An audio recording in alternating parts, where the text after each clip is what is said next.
नमस्कार, आप देख रहे हैं दैनिक साथी हरियाणा। यूपी के बुलंदशहर से प्रधानमंत्री नरेंद्र मोदी ने देश को विकास परियोजनाओं की बड़ी सौगात दी।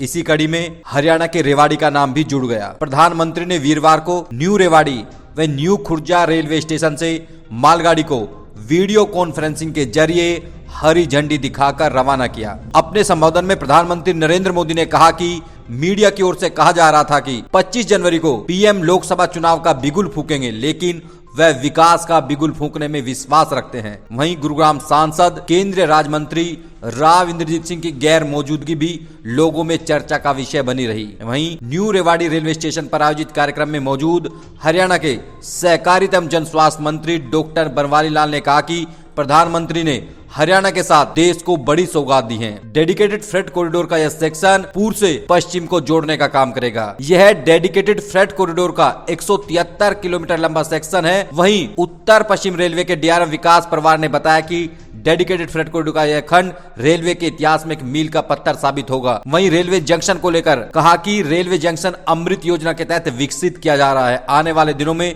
रेवाड़ी जंक्शन की सूरत ही बदली हुई दिखाई देगी। कार्यक्रम के दौरान हरियाणा मीडिया सह प्रमुख वंदना पोपली, एडीसी स्वप्निल पाटिल व डीएफसीसीएल के आला अधिकारियों सहित अनेक रेलवे के अधिकारी मौजूद रहे। और आज मुझे इस महत्वपूर्ण टाउनशिप का उद्घाटन करने का सौभाग्य मिला है। यहां हर वो बुनियादी सुविधाएं विकसित की गई है जो रोजमर्रा के जीवन के लिए, व्यापार, कारोबार, उद्योग के लिए चाहिए। अब ये शहर दुनिया भर के निवेशकों के लिए तैयार है। इसका लाभ यूपी के, विशेष रूप से पश्चिमी यूपी के हर छोटे, लघु और कुटीर उद्योग को भी होगा। इसके बहुत बड़े लाभार्थी हमारे किसान परिवार, हमारे खेत मजदूर भी होंगे। यहां कृषि आधारित उद्योगों के लिए नई संभावनाएं बनेगी। साथियों, आप भी जानते हैं कि पहले खराब कनेक्टिविटी की वजह से किसान की पैदावार समय पर बाजार नहीं पहुंच पाती थी। किसानों को अधिक भाड़ा भी देना पड़ता था। गन्ना किसानों को कितनी परेशानी होती थी, ये आपसे बेहतर और कौन जानता है। किसानों की उपज को अगर विदेश एक्सपोर्ट करना होता था तो वो भी मुश्किल था। यूपी समंदर से बहुत दूर है, इसलिए उद्योगों के लिए जो गैस और दूसरे पेट्रोलियम प्रोडक्ट चाहिए, उन्हें भी ट्रकों में लाना पड़ता था। इन सारी चुनौतियों का हल नए एयरपोर्ट और नए डेडिकेटेड फ्रेट कॉरिडोर में है। अब यूपी में बना सामान यूपी के किसानों के फल सब्जी और ज्यादा आसानी से विदेशी बाजार तक पहुंच पाएंगे। आज मैं देख रहा था, कुछ मीडिया वाले चला रहे थे कि आज बुलंदशहर में मोदी चुनाव का बिगुल फूकेंगे।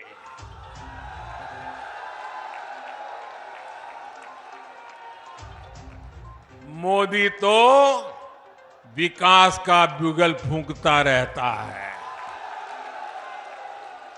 मोदी तो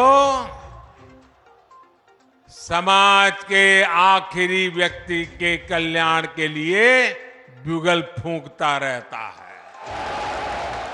मोदी को न पहले जरूरत थी, न आज जरूरत है, न आगे जरूरत है चुनाव के बुगल फूंकने की, मोदी के लिए तो ये जनता जनार्दन बुगल फूंकती रहती है।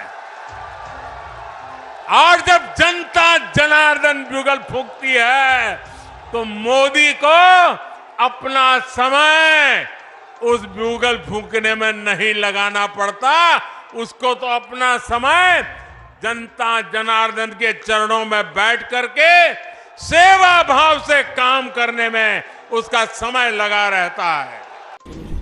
तो सब क्या कहेंगे, आज एक बड़ी सौगात दी है प्रधानमंत्री जी ने। आज देश के यशस्वी प्रधानमंत्री नरेंद्र भाई मोदी जी द्वारा उत्तर प्रदेश के बुलंदशहर से लगभग 20,000 करोड़ रुपए की परियोजनाओं का शिलान्यास व उद्घाटन किया। और उन्हीं परियोजना में एक रेलवे का प्रोजेक्ट भी था, जो कि हमारे रेवाड़ी से न्यू खुर्जा तक एक फ्रेट कॉरिडोर को जोड़ने का काम, जो ईस्टर्न फ्रेट कॉरिडोर और वेस्टर्न फ्रेट कॉरिडोर को जोड़ने का काम करेगा। और ये बहुत बड़ा एक तोहफा दक्षिणी हरियाणा को, खासकर रेवाड़ी जिले को मिला है। इसके लिए मैं देश के प्रधानमंत्री नरेंद्र भाई मोदी जी का बहुत बहुत आभार व्यक्त करता हूँ और उनको धन्यवाद भी देता हूँ कि इस विकास की कड़ी में एक नया प्रोजेक्ट और जुड़ा है। क्योंकि इस प्रोजेक्ट के शुरू होने से एक तो समय बचेगा, दूसरा जो माल ढुलाई के लिए जो ट्रांसपोर्ट हमारे रोड्स पर चलता था, सड़कों पर जो ट्रांसपोर्ट होता था, ट्रांसपोर्ट का जो लोड है सड़कों पर वो बहुत कम होगा और इससे काफ़ी समय और पैसे की बचत होगी। और जो हमारे किसान भाई हैं उनका जो कृषि से जो उत्पादन है उसको एक दूसरी जगह ले जाने में काफ़ी सुविधा मिलेगी। मोदी जी ने आज एथेनॉल की बात करी है, तो आपका आगे का क्या प्रोसेस है, आप क्या योजना बनाएंगे? देखो, एथेनॉल प्लांट हमारा प्रदेश के अंदर भी एक शाहबाद शुगर मिल के अंदर चल रहा है और बाकी अभी करनाल में भी माननीय अमित शाह जी ने शुरू कर दिया, पानीपत में भी शुरू कर दिया था। और आगे हमने सभी जितनी भी हमारी 10-11 शुगर मिल्स हैं उन सभी को क्लबिंग करके बड़ी जो 1-2 शुगर मिल्स को साथ मिला करके सभी शुगर मिल्स में एथेनॉल प्लांट लगाने का प्रोजेक्ट हमने तैयार कर लिया है और अगले 2-3 साल के अंदर हम सभी शुगर मिल्स के लिए एथेनॉल प्लांट लगाएंगे। डॉक्टर साहब, सहकारिता की बात हो रही थी, प्रधानमंत्री जी बात कर रहे थे कि छोटे किसानों को खासकर लाभ मिलने वाला है। हरियाणा में किस तरह की योजना है आपकी जो कि छोटे किसानों को लाभ मिल सके? देखो, जो नई पैक्स शुरू हो रही हैं, जो सीएम पैक्स के नाम से जानी जाएंगी, ये नई पैक्स होंगी और ये हमारे एंटरप्रेन्योरशिप को बढ़ावा देने के लिए की जाएंगी। जो पहले वाली पैक्स वो भी चलती रहेंगी, लेकिन जो नई पैक्स है इसमें एंटरप्रेन्योरशिप को बढ़ावा दिया जाएगा। इसके अंदर आप मेडिकल स्टोर भी खोल सकते हो, जन औषधि केंद्र भी खोल सकते हो, CHC सेंटर भी खोल सकते हो, आप फूड प्रोसेसिंग यूनिट भी खोल सकते हो, आप कोल्ड स्टोरेज भी खोल सकते हो, आप गोडाउन भी खोल सकते हो, इवन गैस एजेंसी और पेट्रोल पंप भी ले सकते हो। तो एक बहुत बड़ा एक किसानों के लिए और बेरोजगार युवाओं के लिए एक अवसर मिलेगा। तो ये नई पैक्स बनेगी। Thank you sir. सर, क्या कहेंगे, बड़ा प्रोजेक्ट आज मिला है, आप पूरी डिटेल में बताइए क्या किस तरह से लाभ मिलने वाला है इसका?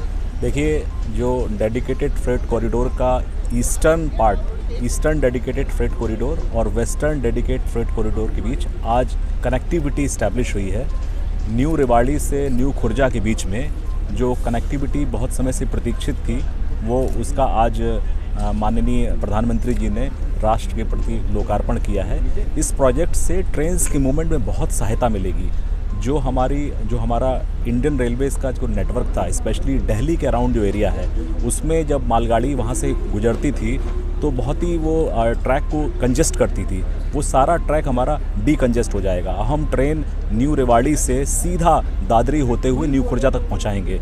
तो मालगाड़ियों का जो ढुलाई का जो समय है, जो हमारा परिवहन समय है, उसमें काफ़ी गिरावट आएगी और उससे हमारा ओवरऑल जो आउटपुट है या थ्रूपुट है वो इम्प्रूव होगा। पैसेंजर ट्रेन्स का जो एक कहीं ना कहीं लेट होने का एक हमेशा आरोप रहे हैं, तो उसमें कितना सुधार की उम्मीद करें, क्योंकि तमाम दावे जरूर किए जा रहे हैं? देखिए, जैसा कि मैंने बताया है कि पैसेंजर्स ट्रेन्स के मूवमेंट में हम लोगों का जो ट्रैक अभी तक कॉमन था, पैसेंजर्स और जो फ्रेट ट्रेन्स हैं उनके लिए हमारे पास कॉमन नेटवर्क था। डेडिकेटेड फ्रेट कॉरिडोर जो प्रोजेक्ट बनाया गया था उसमें मालगाड़ियों के लिए एक अलग से एक डेडिकेटेड, एक समर्पित हम लोगों ने नेटवर्क तैयार किया है।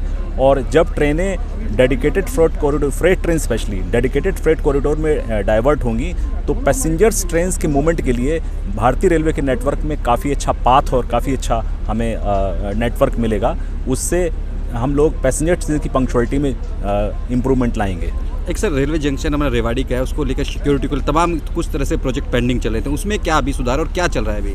देखिए, रेवाड़ी जयपुर मंडल का एक बहुत महत्वपूर्ण स्टेशन है जहां पर लगभग 200 से ज़्यादा ट्रेन्स का रेगुलर डेली परिचालन होता है। और रेवाड़ी स्टेशन को हम लोगों ने अमृत स्टेशन योजना के अंतर्गत चुना है और उस स्टेशन पर लगभग 32 करोड़ लागत के हमारे जो प्रोजेक्ट्स हैं, वो चाहें स्टेशन प्लेटफॉर्म रेजिंग की बात हो या लिफ्ट और एस्केलेटर्स प्रोवाइड करने की बात हो या और भी दिव्यांगजनों की जो फैसिलिटीज़ हैं उनको इम्प्रूवमेंट करने की बात है, इन सभी प्रोजेक्ट्स जब हमारे ये कंप्लीट होंगे और उन प्रोजेक्ट्स के माध्यम से जो यात्री सुविधाएं हों उनमें काफ़ी बढ़ोतरी होगी। हम लोग अपने वेटिंग रूम्स को, अपने प्लेटफॉर्म में जो पैसेंजर्स के लिए बेंचेस होती हैं, चाहे वो वाटर टैप्स हैं या हमारी और सुविधाएं जो प्लेटफॉर्म्स होती हैं, उन सब का उन्नयनीकरण जो कार्य किया जा रहा है, उसके माध्यम से रेवाड़ी स्टेशन पर एक नई आप ऊर्जा देखेंगे, एक नया सौंदर्यीकरण आपको देखने को मिलेगा। Thank you.